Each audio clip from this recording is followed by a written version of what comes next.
Bueno, y el gobierno viene siendo ciertamente errático en cuestiones como la exportación de carne. Mañana termina el plazo que el gobierno había dispuesto de los 30 días para encontrar alguna solución o reordenar, como llamó el propio presidente Alberto Fernández, los problemas que existen, según el gobierno, en el sector de la carne. Digo según el gobierno porque lo que busca justamente el gobierno es tratar de reducir el precio de la carne, de un producto en particular. Cuando de todas maneras, esta semana hemos tenido los últimos datos del INDEC correspondientes al mes de mayo y ahí también hemos visto que no solamente la carne, sino muchos productos han subido de precio en los últimos tiempos. La inflación anualizada es realmente muy alta, quizá de las más altas de los últimos tiempos, quizá como las de los últimos tiempos del gobierno de Mauricio Macri, pero la realidad es que la carne incluso sí ha aumentado en algunos meses por encima de los números de la inflación general y de la de los alimentos. Así que ahí el gobierno pone el ojo y trata de encontrar alguna solución. Solución que a priori no solo no está encontrando, sino que además se mete en otras cuestiones como por ejemplo la exportación y se tocan algunas variables que venían funcionando, como por ejemplo ese negocio de la venta de carne al mundo. De este y otros temas quiero charlar con Jorge Chemes, el presidente de CRADE, Confederaciones Rurales Argentinas, que está en comunicación. Jorge, ¿cómo estás? Daniela Prile te saluda. Buen día. ¿Qué tal? Buen día, Daniel. Buen día a los oyentes. Gracias por el Al llamado. contrario, gracias a vos, Jorge. Eh, nos encontramos en un momento, yo diría, de cierta expectativa por un lado, pero también, por lo menos, de mi parte, de desconcierto, porque en ningún momento he tenido la oportunidad de tener en claro, con precisión, qué es lo que el gobierno está craneando o está pensando para el futuro de la exportación de carne. ¿Ustedes qué saben hasta ahora, qué tienen en concreto y qué piensan en función de eso? Bueno, en realidad tenemos el mismo desconcierto que vos planteás.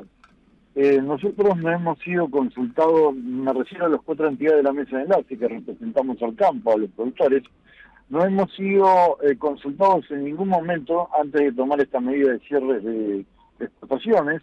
No se nos ha pedido ningún tipo de opinión, obviamente el gobierno no tiene obligación de hacerlo, pero creo que la representatividad que tenemos nos atribuye por lo menos más conocimiento para opinar sobre esta medida que la que pueden tener muchos funcionarios en el gobierno que le llevan a cometer semejantes errores al presidente, ¿no?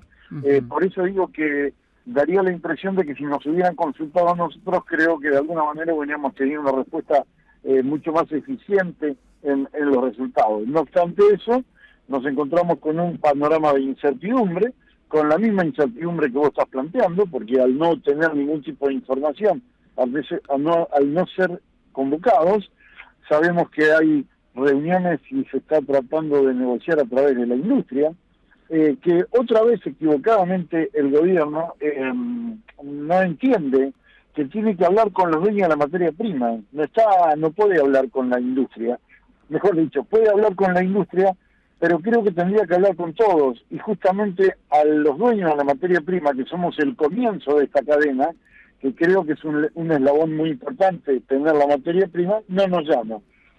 Obviamente no nos llama por razones ideológicas, por preconceptos que hay de este gobierno con el campo.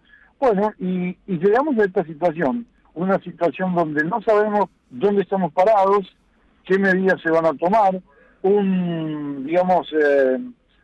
una falta de contacto y de comunicación por parte del Estado, del gobierno, la verdad que es llamativa, porque nunca hemos visto algo así, y bueno, el gobierno tratando de negociar con la industria para ver hacia dónde va, cómo va a terminar esta historia que ya, la verdad que creo que tiene a todo el mundo cansado, ¿no? Sin duda, el es que los perjudicados a priori, hasta lo que se conoce por algunos off the record, por algunos comentarios que han hecho algunos funcionarios, es que habría restricciones, digamos, más allá de los porcentajes, pero habría restricciones para la venta de carne al exterior.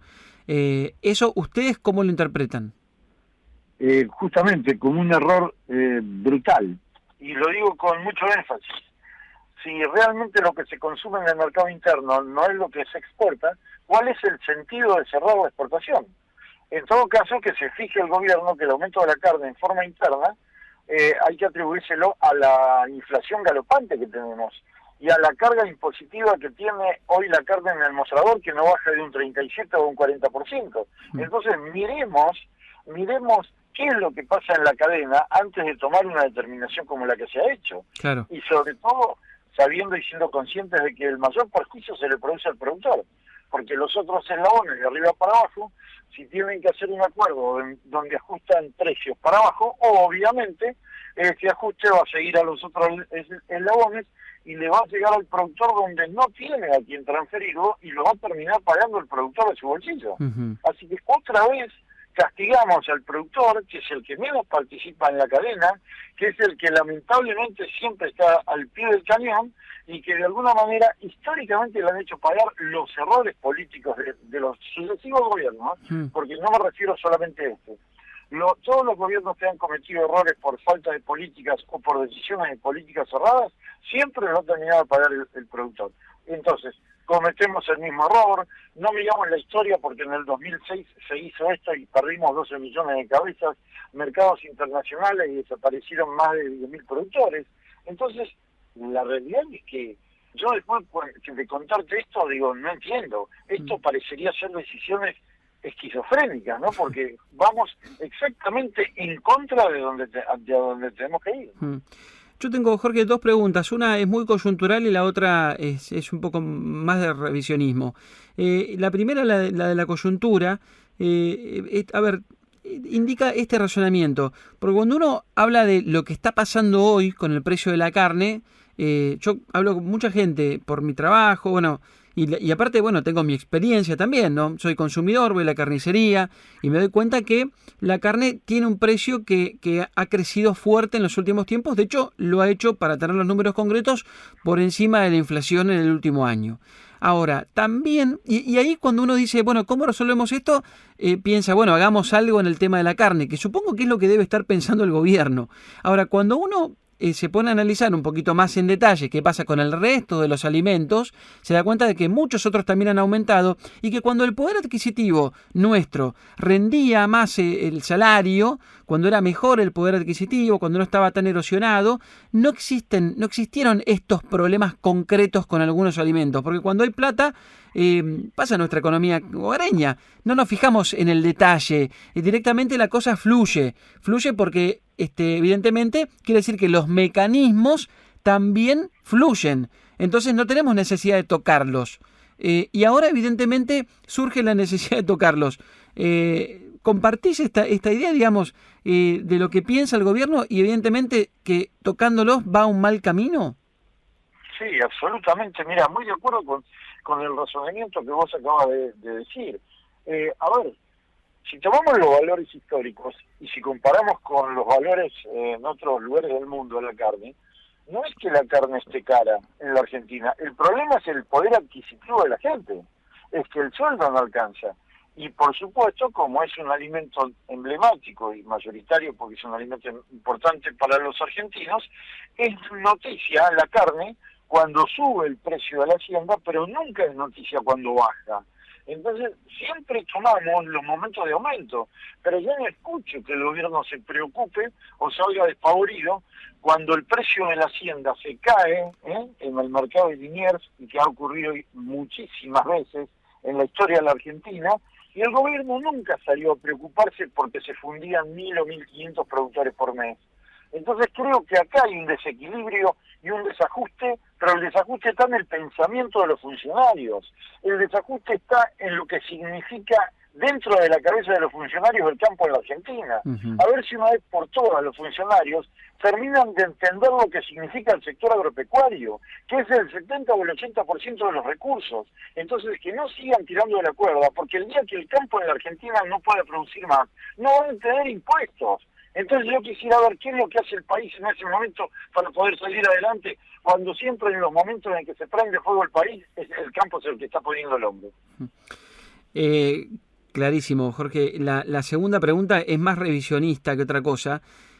Mirando un poco para atrás y más allá de los comportamientos del mercado de la carne a nivel internacional, con cada uno de los contextos que han ocurrido en las últimas décadas, lo que estuve observando es que en Argentina la última vez que creció el stock ganadero fue en... no, que creció no, porque ha crecido en los últimos años, pero que tuvimos un buen volumen en todo caso de stock vacuno, fue en la década del 50, cuando teníamos un poquito más de 60 millones de cabezas. A partir de ahí todo fue caída prácticamente, salvo en los últimos años del macrismo, que la carne, que el stock recuperó un poco después de una caída muy fuerte con el cierre de las exportaciones que se inició en 2006. Pero la realidad es que, número más, número menos, estuvimos en una franja caída de las un poquito más de 60 millones de cabezas. ¿Nadie hizo nada bien en ese último tiempo? Bueno, es exactamente lo que estamos hablando. Vos, con mucha precisión, marcaste claramente la falta de crecimiento del sector. O sea que se puede decir tranquilamente que estamos en los mismos niveles de producción de hace 20 o 30 años. Obviamente con un crecimiento demográfico de casi el doble, porque hace 20 o 30 años hablábamos de 20 millones de habitantes, hoy tenemos 40 o 45. Bueno, obviamente la cuestión no estalló antes porque el consumo de carne cada vez fue cayendo y fue suplantado por carnes como la carne aviar, como la carne de cerdo, entonces no se sintió tanto ese faltante. Vos recordarás las épocas en la Argentina donde consumíamos cerca de 100 kilos por habitante y por año. ¿Esto qué ha pasado? Justamente se ve que el crecimiento en el sector ganadero en la Argentina no existió. Estamos viendo que estamos atrasados en producción 20 a 30 años. ¿Por qué, nos preguntamos? Justamente porque lo que decía minutos atrás, por la falta de políticas que incentivan el crecimiento y que den claridad a un sector que de alguna forma invierte y recoge los primeros pesos después de 4 años. Porque cuando yo tengo una vaca para producir, mi proceso empieza cuando la premio y termina de 4 años después cuando ese animal que nació de la vaca llega a faena. Entonces, ¿cómo podés crecer? ¿Cómo podés invertir? ¿Y qué seguridad tenés en un sector donde todos los días te están cambiando las reglas del juego? Donde todos los días te cargan más presión impositiva y donde todos los días te utilizan como que fueras el culpable de lo que pasa en la Argentina. Y la presión agrícola no contribuyó, me imagino, de todas maneras, en todos estos años. Claro que no, ¿y sabés por qué? Porque la presión agrícola es una consecuencia del ganadero que desaparece. El ganadero que vende las vacas y se funde, definitivamente se cuida con la tierra y tiene que hacer algo. ¿Qué es lo que hace? Agricultura, no le queda otra alternativa. Y por supuesto cuando se sojizó el país, porque todas las demás producciones del campo fueron para atrás y lo único que más o menos valía era la soja, se obligaron a que vos produzcas soja. Entonces liquidamos los vientres, no tenemos políticas de Estado, Daniel, no hay políticas con previsibilidad, y en la medida en que no haya esa previsibilidad, que no generemos medidas claras y que den seguridad, no va a haber inversión, y si no hay inversión no hay crecimiento, es muy claro. Jorge, gracias por la charla, muchas gracias, un abrazo. La última, si el gobierno el martes dice, bueno, cupos para exportar, permisos de exportación, bueno, más o menos con controles, ¿ustedes tienen definida alguna medida de ahora en más? Si no se restablecen las exportaciones en la medida en que estaban el día antes que se suspendieran las exportaciones, no sé qué medida, pero sí te puedo asegurar que el campo se va a manifestar en una medida de protesta, en una medida de acción directa, lo irán a decidir los productores, hoy no lo tenemos decidido, pero no te quede por seguro de que no nos vamos a quedar con los brazos cruzados ante semejante embate que existe desde el gobierno. Gracias, Jorge, un abrazo grande, que sigas muy bien. Igualmente para vos, Daniel. Muchas gracias. Chau. Jorge Chemes, el presidente de CRA, de Confederaciones Rurales Argentinas, anticipa ante lo que anunciaría el gobierno, según la información que manejamos, por lo menos que manejo yo, que he tenido la oportunidad de hablar con muchos actores de la cadena de la industria de la carne en los últimos días. Bueno, medidas concretas, medidas de acción directa, los productores no se van a quedar con los brazos cruzados.